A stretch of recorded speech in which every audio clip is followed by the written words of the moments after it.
Hey everybody, welcome to the Mac Outdoors podcast, where a dynamic mother-daughter duo share their adventures, tips, and advice. I am Mia, and I'll be accompanied by the one and only daughter, Lea.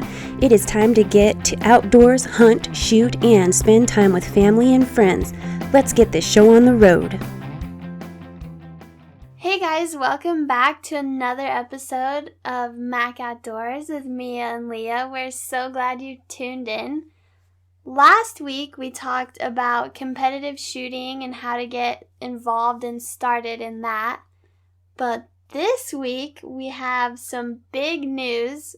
We got to film a few episodes of Tips and Tactics with NRA Women, which is sponsored by Cabela's Outdoor Fund.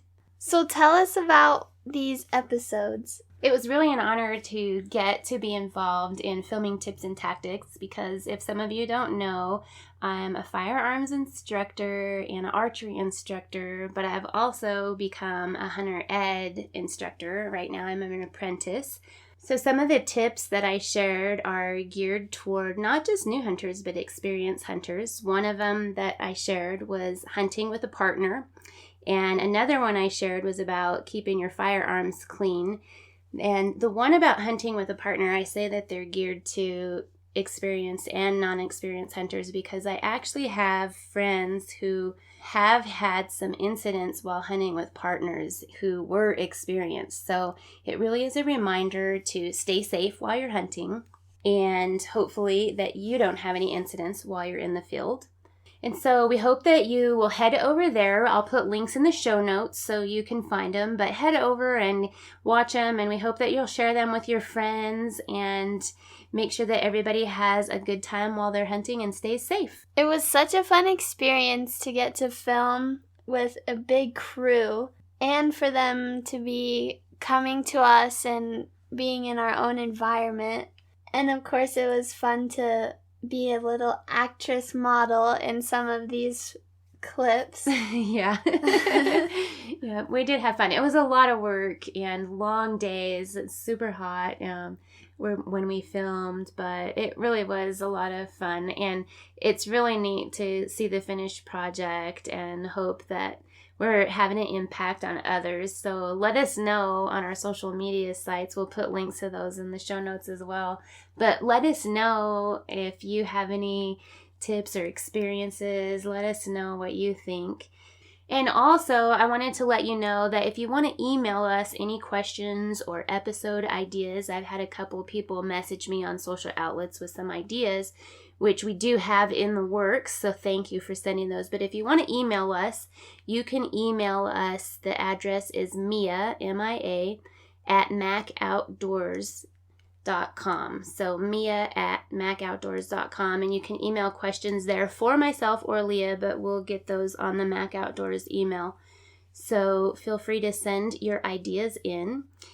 And Lea, this weekend, something really cool is happening as well. In Colorado, our turkey hunting season is starting. So, I don't know if Leah's excited, but I am. But on that note, I wanted to ask a few people. I'm obviously working on articles to help others, and I've asked on my Facebook page what you guys love about hunting, and a lot of different answers there, which are really great and fun. But I also want to know if you can email us or tell us on social media outlets, what is one turkey hunting tip that you wish you knew when you first started out? So, Lea, tell us. Oh, gosh. That's a really tough question.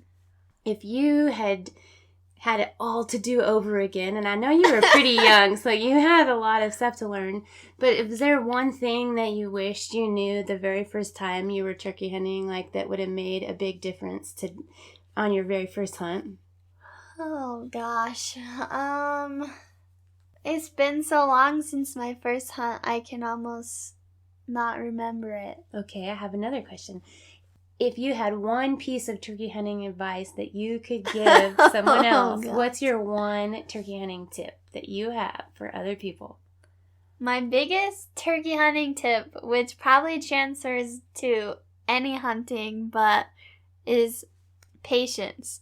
I've had so many hunts where I've gotten anxious, but it's mostly turkey hunts or when I get anxious. But I know I missed one bird I think we talked about in the last turkey hunt episode that I missed him because I just wasn't patient enough to let him come in a few more yards. Mm-hmm. So patience is so important. Do you think, other than patience, I think another thing that I will add to patience is breathe, because I remember Leah's very first turkey hunt. It wasn't your first time out turkey hunting. It was the first season turkey hunting.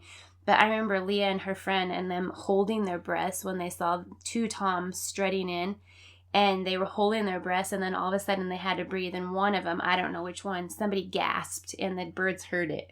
And so don't forget to breathe when you're out there hunting turkeys, because they're so majestic and they're really cool to watch. So that's one thing that I would say. Another question I have for you, Lea, is what is one piece of turkey hunting gear, not just hunting gear, but turkey hunting specific? What's one piece of gear that you can't do without while you're turkey hunting, besides your gun and your hunting license? Dang, those are the ones I'm going to take. I think the essential gear, well, for me, I don't need a turkey call, so I can leave that at home or in the truck. But I think I would always carry a backpack and always pack rain gear. Oh, yeah. And that, I said for turkey hunting specific, but rain gear, anybody that has ever asked me what hunting clothing should they buy, because some hunting clothing is pretty pricey, some of the good stuff. You can find cheap stuff that'll last a season, but if they only have money to buy one set, I always say buy rain gear, because you can wear rain gear over your snow pants or jeans or whatever. But yeah, rain gear is so important. So I guess I didn't think of that. You didn't think of that? I just thought of something because we talk about so many different things, but Lea actually is, what do you call it, pro staff for Nature Paint? You're a representative for Nature Paint? Yes. Yeah, so what about face paint? Do you have to wear face paint everywhere you go, or a face mask, or what do you think about those? I personally don't like face masks, but I do like face paint. And especially Nature's paint is really breathable. It's not thick on your face where it feels just gross on there. Like, it's very...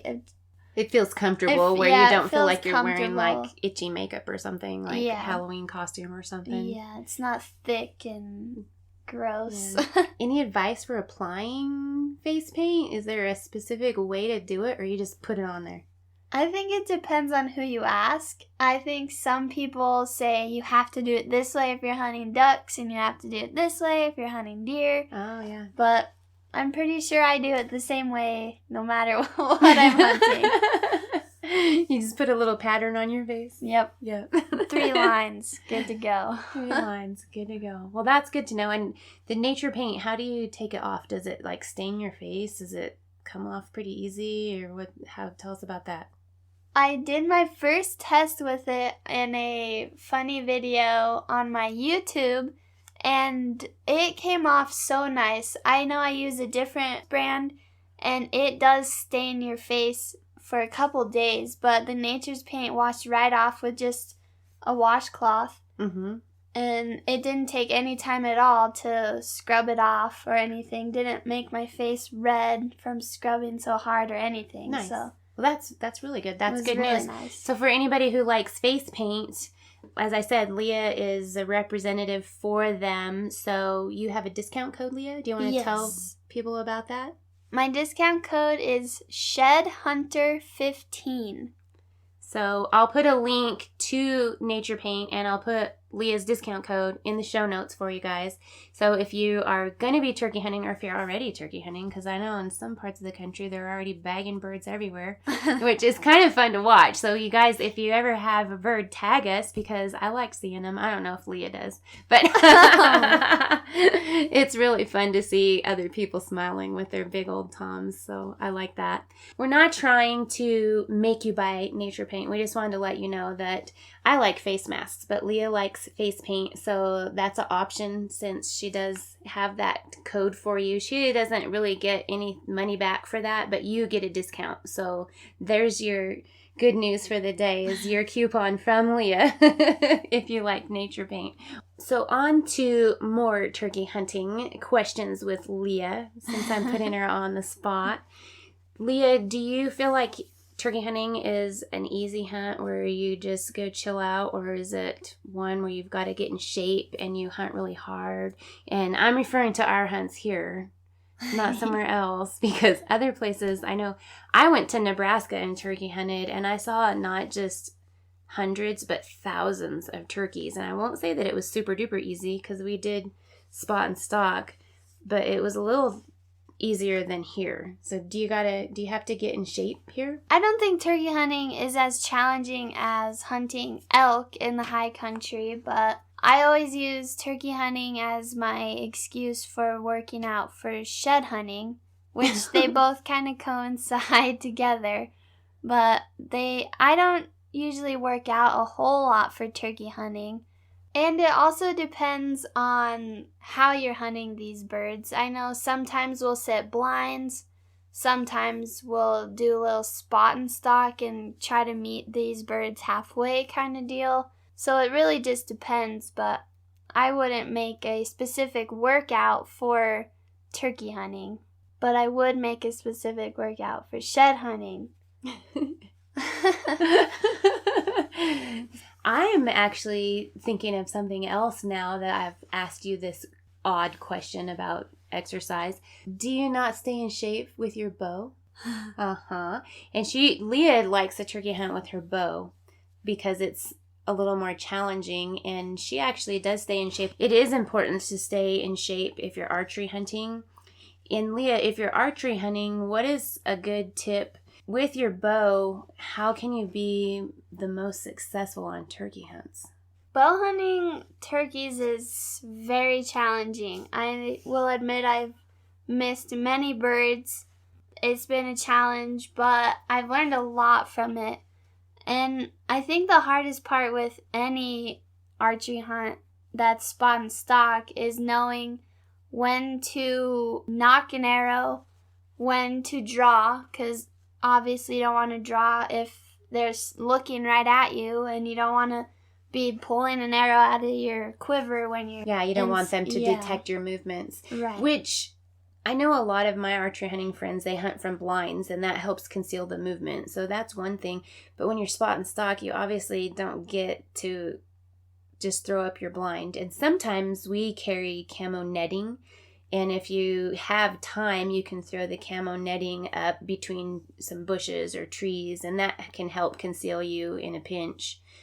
Another thing with archery in general is always you have to, if you're in a hurry setting up, you have to know where you're set up and look to make sure there's room for you to draw your bow so you're not hitting any sticks or branches. And not only can those make your makeshift blind, your camo netting move, but it can make the branches move, or it can even make sound on your bow. So keep an eye out for that. What is an opening morning tip that you would give a first-time turkey hunter? There's two types of people on opening morning. The ones that are super excited and wake up at 3 in the morning before the sun is even up at 6 in the morning. And then there's the one that I admit I have been, is the sleeper inner that wakes up and gets out there and the daylight has already come. I know I have faced that many times. I think just find your happy medium and not get up too early, because then you bonk. But don't get up too late so you don't miss the birds flying out coming of the from roof. a teenager who's a sleeper inner. Oh my. I guess I have to counter that one, because sometimes you have to get up early to get the bird. Oh wait, it's the early bird gets the worm, or the early hunter gets the bird. I don't know. But sometimes if you have a long ways to travel, you've got to get there. ideally, what Leah is trying to say, you find your happy medium is you go the night before and you roost the birds so you know where they're at. And then you look at the sunrise sunset chart and you get there. Shooting light here is a half an hour before sunrise. So you actually want to get there and get set up maybe a half an hour before that. And so if you know where they're at, you can get there and you don't have to show up early and then start scrambling to go find the birds. So that's one way to alleviate the early riser. Or just camp out in your car after you roosted the birds, and then you're saving even more time. Oh, gosh, I've never done that. Have any of you guys listening ever had that experience? Do you camp out in your cars so that you don't have to get up as early? Or do any of you camp out during turkey season? We don't camp during turkey season because actually it is pretty darn chilly out right now. It's cold in the morning. Our front pond was froze over just yesterday morning. It was froze.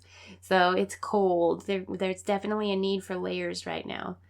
Then it's warm in the afternoon, so right. Ripping layers off. Ripping layers. And there's that backpack that Leah mentioned. You've got to carry your backpack so you can put your layers in the backpack. So that's a really good tip, is carry a backpack. And to strap your sheds on that you find when you're hiking. That's a really good point, because I'm not a good shed hunter. Leah's a really good shed hunter, but I usually find them when I'm hunting for something else. So, and then I give them to Leah. In last week's episode, we talked about Leah and her competitions, and we talked about how she loves archery and shotgun. And she obviously likes hunting turkeys with her bow. But Leah, I know you have shot turkeys with shotguns. Do you think a first-time turkey hunter, should they use a 12 gauge or a 20 gauge, or do you think it matters? I personally don't think it matters a whole lot. I think I shot my first turkey with a 20 gauge, and I think the next year I shot a 12 gauge. Mm-hmm. And I think the biggest thing is it scares people, the bigger size, but with all the adrenaline you get when you're hunting and you see that animal, I don't think you notice anything different at all. Yeah. And I think that's one thing also with turkey loads, depending on whether your gun can carry a 3-inch shell or a 3.5-inch shell. True. Some of those loads do kick really hard, but like she said, you've got adrenaline, you don't really notice it, and ideally you're only making one shot. And generally on a turkey, if you shoot and you miss, they're hauling butt, and you're probably not going to get another shot on it. I know some people that have, but again, you've got adrenaline, so it's not going to hurt you too bad. Another thing is, I really think it's important to carry and shoot what you can reasonably manage. If you can't hold up a 12 gauge very well by yourself, then you should probably just hunt with a smaller shotgun and wait for them to get a little closer. Be patient, like Leah said. Remember your patience. I actually know a couple kids that have shot their first birds with a 410 shotgun. Yeah. So that's a little smaller. But actually, Leah started off with a 410, even though you got your first bird with the 20 gauge. The 410 bucked harder than the 20 gauge. Yes. So just because it's a smaller shotgun doesn't mean that it's not going to hurt. That old 410, I don't remember what model it was, but it didn't have a butt pad. And the newer shotguns, they have the inertia systems in them and everything that helps reduce recoil. So you can get into a bigger gauge with the newer shotguns. So that's something to keep in mind. Well, I think that was a perfect way to end this episode. There are so many more stories we could share with you, but that is all for this week's episode. Be sure to subscribe and share with your friends. Be sure to follow us on all our social media outlets. My mom's is Mia Anstine on Twitter, Instagram, all of that fun stuff. And mine is Lea_Huntress. And I'm sure you can see all the behind the scenes on my Snapchat as well, which is Lea Huntress. So tune in next week to hear more hunting stories and tips from the mother-daughter duo. Thanks for tuning in.